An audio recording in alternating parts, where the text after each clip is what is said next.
आज हमारे पास नया पाठ है और उस पाठ का नाम है नीलकंठ।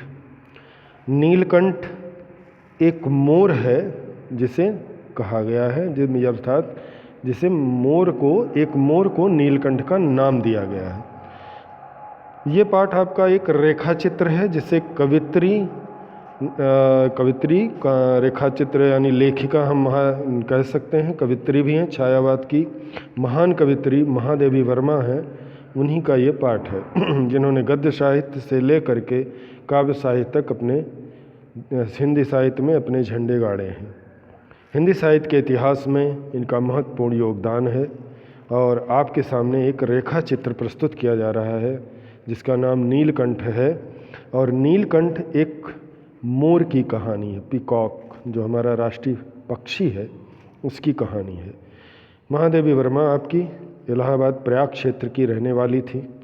प्रयाग क्षेत्र में ही इन्होंने अपने जीवन के अंतिम दिन भी गुजारे और यहीं से इन्होंने अपनी पढ़ाई लिखाई भी पूर्ण की। इलाहाबाद शहर क्षेत्र के अंदर प्रयाग संगीत समिति है सिविल लाइन में, उसी के सामने एक स्कूल है हिंदू महिला विद्यालय। उसी विद्यालय में ये पहले प्राध्यापिका थीं, उसके बाद प्रधानाचार्य अर्थात प्रिंसिपल के रूप में नियुक्त हुई और अंतिम समय तक वो वहीं पर रहते हुए साहित्य में अपनी सेवाएं देती रहीं। तो आज हम लोग नए पाठ में नीलकंठ अर्थात एक मोर की कहानी को पढ़ेंगे। तो हमारा ये पाठ है 16। ये मैंने आपके लिए PDF लोड किया है जिससे थोड़ा अच्छा रहे, अच्छा रेजोल्यूशन रहता है, अच्छा दिखता है। ये भी NCERT के बुक से ही लिया है मैंने। तो अब हम लोग इसको आगे बढ़ते हैं, दोनों में कोई अंतर नहीं है। उस दिन एक अतिथि को स्टेशन पहुंचाकर मैं लौट रही थी कि चिड़ियों और खरगोश की दुकानों का ध्यान आ गया। लेखिका कह रहे हैं कि एक दिन मैं अतिथि मतलब ऐसा व्यक्ति, ऐसा मेहमान जो डेट यानी तिथि बताकर नहीं आता उसको अतिथि कहते हैं, और जो समय और डेट बता के आता है उसको मेहमान कहते हैं। तो इनके यहाँ एक अतिथि आए थे जिनको स्टेशन तक पहुँचा करके ये क्या कर रही थी, आ रही थी। रास्ते में इन्हें चिड़ियों और खरगोश की दुकानों का ध्यान आ गया और मैंने ड्राइवर को उसी ओर चलने का आदेश दिया, क्योंकि पुराने ज़माने में लोग पशु पक्षियों का पालन करते थे, यानी उनको अपने घरों में पालते थे। तो जब लोग घरों में पालते थे तो उनको बेचने वाले भी थे, परंतु आज ये अपराध माना जाता है, इसलिए अभी ना तो कोई खरीद सकता है और ना तो कोई बेच सकता है। तो महादेवी वर्मा कह रही हैं कि मुझे खरगोश की दुकानें, चिड़ियों और खरगोश की दुकान याद आई और ड्राइवर को उसी तरफ चलने का आदेश दिया। बड़े मियाँ चिड़िया वाले की दुकान के निकट पहुंचते ही उन्होंने सड़क पर आकर ड्राइवर को रुकने का संकेत दिया। बड़े मियाँ वो व्यक्ति थे जो चिड़िया इत्यादि बेचा करते थे। बड़े मियाँ की दुकान पर पहुंचकर महादेवी वर्मा ने ड्राइवर को रुकने का आदेश किया। संकेत करना मतलब इशारा किया। मेरे कोई प्रश्न करने के पहले ही उन्होंने कहना आरंभ किया। लेखिका कह रहे हैं कि बड़े मियाँ की ये आदत थी कि आप कुछ पूछें उससे पहले ही वो विभिन्न प्रकार की बातें बताने लगते थे। लेखिका भी कुछ कहती उससे पहले ही बड़े मियाँ बताने लगे। सलाम गुरुजी। उन्होंने महादेवी वर्मा को नमस्कार किया, क्योंकि वो टीचर थीं तो उनको गुरुजी कहा। फिर पिछली बार आने पर आपने मोर के बच्चे के लिए पूछा था। तो बड़े मियाँ ने कहा कि आप पिछली बार जब आप आई थीं तो आप मोर के बच्चे के विषय में पूछ रही थीं।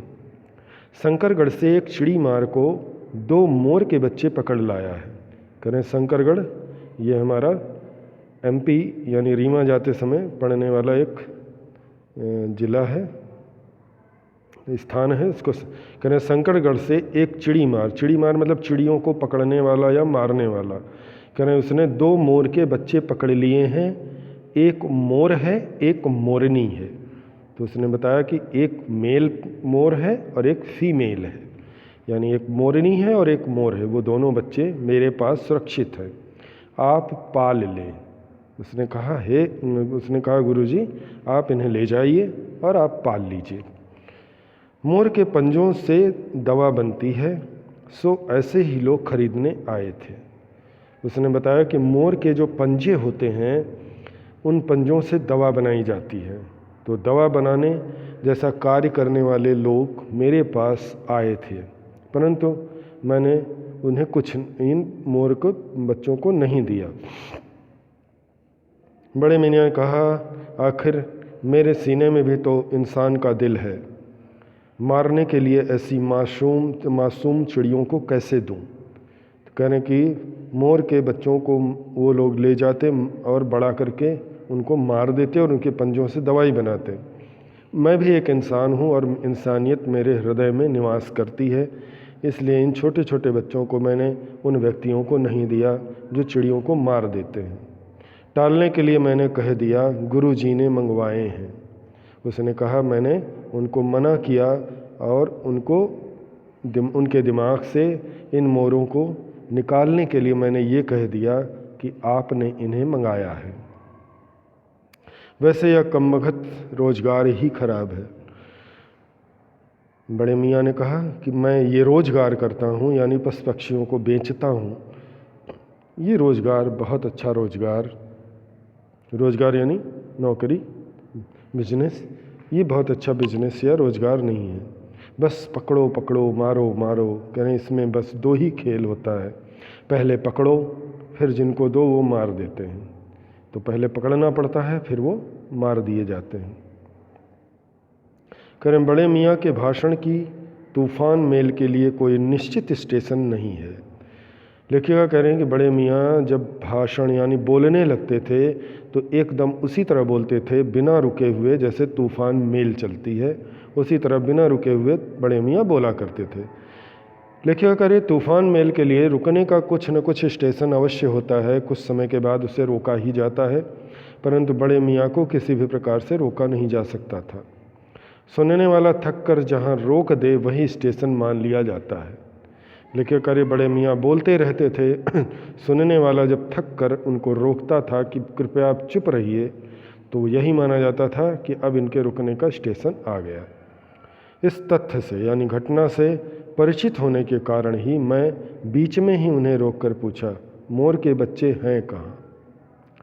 लेखा कर कि मैं बड़े मियाँ की इस आदत को बखूबी जानती थी, इसलिए मैंने उनको बीच में ही रोका, रुकिए रुकिए आप।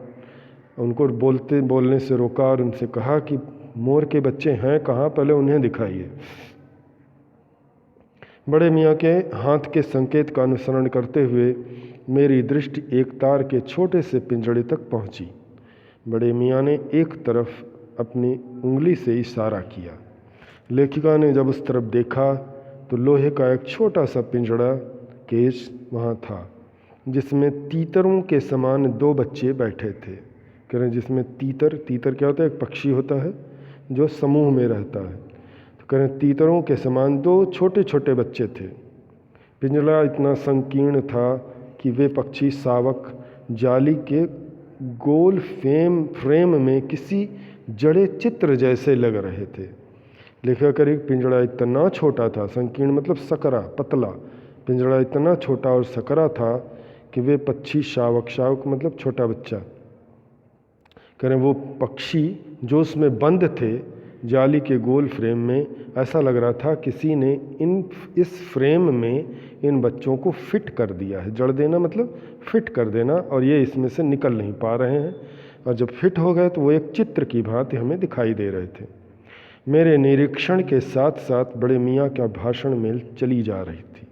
लिखा करे कि मैं निरीक्षण यानी उसको चेक कर रही थी और बड़े मियाँ अपनी बात बताए चले जा रहे थे। ईमान कसम गुरुजी, चिड़ी मारने मुझसे इस मोर के जोड़े के नगद रुपए लिए हैं। लेखिका कह रही हैं कि बड़े मियाँ ने ईमान मतलब ईमानदारी की कसम खाई और बोला कि चिड़ी मारने जिसने मुझे इसे बेचा है उसने मुझे नगद यानी कैश पैसे लेकर ही बेचा है, और वो कैश पैसे थे 30 रुपये। कहने इसने 30 रुपये मुझसे लिए हैं और फिर मुझे बेचा है। उस समय 30 रुपये की कीमत बहुत होती थी, लगभग 30,000 के बराबर। 12 कहाँ? भाई जरा सोच तो, अभी इनमें मोर की कोई खासियत भी है कि तू इतनी बड़ी कीमत ही मांगने चला। लेकिन अगर है कि तुम ये बताओ कि तुम इनके 30 रुपये बता रहे हो, परंतु इनमें मोर की कोई खासियत यानी विशेषता तो दिख ही नहीं रही है, और आप मोर की कीमत मांगे चले जा रहे हैं। पर वह मूंजी क्यों सुनने लगा? मूंजी मतलब अपने मन का मौजी। लेखिका करें, पर जो बड़े मियाँ थे वो लेखिका की बात को जरा भी नहीं सुन रहे थे और अपने ख्यालों में बोले चले जा रहे थे। आपका ख्याल करके अछता पछता कर देना ही पड़ा। करें आपका, लेखिका कह रही है कि बड़े मियाँ ने कहा कि चिड़ी मार ने 30 रुपये मांगे। मैं उससे चिड़ी मार से बिल्कुल भी इन मोर जोड़े को ना खरीदता, मोर और मोरनी को ना खरीदता, परंतु मुझे आपका ख्याल था, इसलिए मैं पछताते मैंने अफसोस करते करते मैंने उसे 30 रुपये दे डाले। अब आप जो मुनासिब समझे, मुनासिब मतलब उचित, लेकर कह रही है कि बड़े मियाँ ने मुझ पर छोड़ दिया कि आप जो उचित समझिए उतना ही पैसा मुझे दे दीजिए। अस्तु, 30 चिड़ीमार के नाम के और 5 बड़े मियाँ के ईमान के देकर जब मैंने वह छोटा पिंजड़ा कार में रखा, तब मानो वह जाली के चौखटे का चित्र जीवित हो गया। लेकिन अगर कि 30 रुपये मैंने उस पक्षी बड़े मियाँ को चिड़ीमार को देने के लिए और 5 रुपये बड़े मियाँ को देकर, यानी 35 रुपये दे करके मैंने उस जीवित पक्षियों के चित्र को, अर्थात लेखिका उन्हें चित्र कह रही है कि चित्र को मैंने अपने पास रखा। दोनों पक्षी शावकों के छटपटाने से लगता था मानो पिंजड़ा ही सजीव और उड़ने योग्य हो गया है, और दोनों पक्षी जो थे उसमें छटपटा रहे थे, यानी जगह कम थी, वो हिल भी नहीं पा रहे थे। तो जब वो छटपटाते थे तो ऐसा लगता था जैसे ये पिंजड़ा उड़ जाएगा। तो ऐसा लेखिका अनुभव करे। घर पहुंचने पर सब कहने लगे, तीतर हैं, मोर कह कर ठग लिया है। जब घर पहुंची लेखिका तो उसने बताया कि मैं आज मोर लेकर आई हूँ। तो सब लोगों ने कहा ये मोर नहीं, ये तीतर है, तुम्हें मोर कह के ठग लिया, यानी तीतर बेच के मोर की कीमत ले ली। कदाचित यानी शायद, कदाचित शब्द का अर्थ होता है शायद। अनेक बार ठगे जाने के कारण ही ठगे जाने की बात मेरे चिढ़ जाने की दुर्बलता बन गई थी।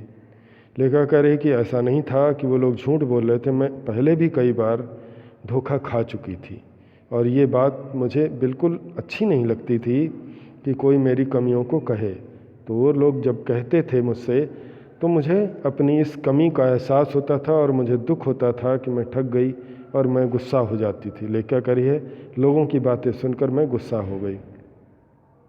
अप्रसन्न होकर मैंने कहा, लेखिका कह रही मैं दुखी होकर मैंने कहा, मोर के क्या सुरखाप के पर लगे होते हैं? लेखिका कह रही कि मोर के अंदर क्या कोई विशेष गुण होता है? मोर का पक्षी, मोर का बच्चा भी तो ऐसे ही देखने में लगता है, ऐसा लेखिका ने तर्क किया। है तो पक्षी ही, लेखिका ने कहा, मोर भी तो एक पक्षी ही है। चिढ़ा दिया जाने के कारण ही संभवतः उन दोनों पक्षियों के प्रति मेरा व्यवहार और यत्न में कुछ विशेषता आ गई। लेखिका कह रही कि मुझे इन लोगों ने चिढ़ा दिया, इसलिए मुझे उस दोनों मोर और मोरनी के प्रति विशेष लगाव आ गया और मैं ये सिद्ध कर देना चाहती थी कि मैंने तीतर नहीं मोर ही खरीदा है। इसलिए लेखिका उन दोनों का विशेष ध्यान रखने लगी। करें पहले अपने पढ़ने लिखने के कमरे में उनका पिंजड़ा रखकर उसका दरवाज़ा खोला। लिखा कर पहले मैं अपने उस रूम में ले गई जहाँ मैं पढ़ती लिखती थी, तो वहाँ पर मैंने उनके पिंजड़े का दरवाज़ा खोला। फिर 2 कटोरों में सत्तू की छोटी छोटी गोलियाँ और पानी रखा। कर मैंने उनका पिंजड़ा खोला, उसके बाद सत्तू, चने और गेहूं के भुंजे हुए आटे से बना हुआ जो पदार्थ होता है उसको सत्तू बोलते हैं। करें सत्तू की छोटी छोटी गोलियां बनाई, एक कटोरे में सत्तू की गोलियां रखी और दूसरे में क्या रखा? पानी। वे दोनों चूहेदानी जैसे पिंजड़े से निकलकर कमरे में मानो खो गए। जैसे ही पिंजड़ा खुला वो दोनों पक्षी को आज़ादी प्राप्त हुई और वो दोनों उस कमरे में जाके छुप गए। कहीं कभी मेज के नीचे घुस गए, कभी अलमारी के पीछे, कभी मेज के नीचे छुप जाते थे तो कभी अलमारी के पीछे चले जाते थे। अंत में इस लुका छिपी से थक कर उन्होंने मेरी रद्दी कागज़ों की टोकरी को अपने नए बसेरे के गौरव प्रदान किया। लेखिकाकारी अंत में जब वो दोनों ये सब लुका छिपी यानी छिपने का छिपते छिपते थक गए तो उन्होंने उस लेखिकाकारी जो रद्दी की टोकरी यानी उन्होंने जो डस्टबिन रखा था, डस्टबिन में बहुत सारे कागज़ पड़े थे, उसी कागज़ों के ऊपर वो दोनों पक्षी जा कर के रहने लगे, बैठ गए। 2-4 दिन में वे इसी प्रकार दिन में इधर उधर गुप्तवास करते और रात में रद्दी की टोकरी में प्रकट होते रहे। लेकिन करिए कुछ दिनों तक, 2-4 दिनों तक जब वे मेरे साथ रहे और वो क्या करते थे, दिन भर इधर उधर गायब रहते थे और जब रात हो जाती थी, शाम हो जाती थी तो वो उसी डस्टबिन के टोकरे में आ जाते। अर्थात लेखिका ये कहना चाहती हैं कि दिन भर वे दोनों खेलते रहते, यहाँ छुपते वहाँ छुपते, ये सब करते रहते और जब रात होने लगती तो दोनों उसी टोकरी में प्रकट हो जाते, आ जाते। फिर अस्वस्थ हो जाने पर कभी मेरी मेज पर, कभी कुर्सी पर और कभी मेरे सिर पर अचानक अभिभूत होने लगे। लेखिका करें कि अस्वस्थ होना यानी निश्चिंत हो जाना। लेखिका करें कि जब इन दोनों पक्षियों को निश्चय हो गया, ये इनको पता चल गया कि यहाँ हम सुरक्षित हैं और हमें कोई मारेगा नहीं, तो इन्होंने अपने काम चालू कर दिए यानी पक्षी होने का परिचय देने लगे। अब ये उड़कर कभी लेखिका की मेज पर आ जाते, कभी उसकी बैठने वाली कुर्सी पर चढ़ जाते और कभी कभी लेखिका के सर पर बैठ जाते। अभिभूत होना यानी प्रकट होना, ये कभी लेखिका के सर पर जाकर चढ़ जाते। खिड़की में तो जाली लगी थी पर दरवाज़ा मुझे निरंतर बंद रखना पड़ता था। लेखिका करीब मेरी खिड़कियों में जाली लगी थी, जिससे मुझे पता था कि ये खिड़की से निकल के भाग नहीं सकते, परंतु मैं दरवाजे पर कोई जाली नहीं थी, इसलिए दरवाज़ा मैं निरंतर यानी लगातार बंद रखती थी कि कहीं ये भाग न जाए। खुला रखने पर चित्रा मेरी बिल्ली, चित्रा इनकी बिल्ली का नाम था, चित्रा इन नव आगंतुकों का पता लगा सकती थी। क्या अगर दरवाज़ा खुला रहता तो चित्रा यानी बिल्ली इस आगंतुक यानी नए मेहमानों को खा जाती, इसलिए लगातार दरवाज़ा हम बंद रखते थे और तब उसके शोध का क्या परिणाम होता यह अनुमान करना कठिन नहीं है। लेकिन अगर ये कि हमें पता है कि मेरी बिल्ली चित्रा जब इन मोरों को देखती तो वो उन्हें चट कर जाती, खा जाती, इसलिए मैं हमेशा दरवाज़ा बंद रहती। वैसे वहाँ चूहों पर भी आक्रमण नहीं करती, परंतु यहाँ तो 2 सर्वथा अपरिचित पक्षियों की अनाधिकृत चेष्टा का प्रश्न था। लिखा करे वैसे वह चूहों पर भी आक्रमण नहीं करती थी, परंतु यहाँ पर सर्वथा मतलब एकदम नए अपरिचित पक्षी जिसको उसने कभी नहीं देखा, यहाँ पर देखने पर वह शायद वो इन्हें बंद मार के खा जाती। उसके लिए दरवाज़ा बंद रहे और ये दोनों उसकी दृष्टि में ऐरे गहरे मेरी मेज को अपना सिंहासन बना ले। लिखा करे कि इसके लिए ही हम दरवाज़ा बंद रखते थे और कोई ऐरा गहरा मेरी मेज पर आकर बैठ जाए और इन पक्षियों को पकड़ के खा जाए, मैं ये नहीं चाहती थी। यह स्थिति चित्रा जैसी अभिमानिनी मार्जरी के लिए असह्य ही कही जाएगी। लिखा करे कि चित्रा जो पूरे घर में घूमा करती थी, इन मोरों के आने के बाद दरवाज़ा बंद देख करके उसे बहुत दुख होता था और ये वो बिल्ली अर्थात चित्रा अपना अपमान समझती थी और वो मुझे क्या करती थी, मेरे उसमें शामिल नहीं होती थी। आज की वीडियो में हम लोग सिर्फ इतनी कहानी देखेंगे, यानी महादेवी वर्मा का जो रेखा चित्र है हम लोग इतना ही देखेंगे। इस वीडियो के साथ साथ मैं आपको एक और वीडियो भेजूंगा जो महादेवी वर्मा के नीलकंठ पाठ से ही जुड़ा है, उसको भी आप लोग देखिएगा, वो भी आपको अच्छा लगेगा और ये पाठ भी आप लोग ज़रूर देखिए।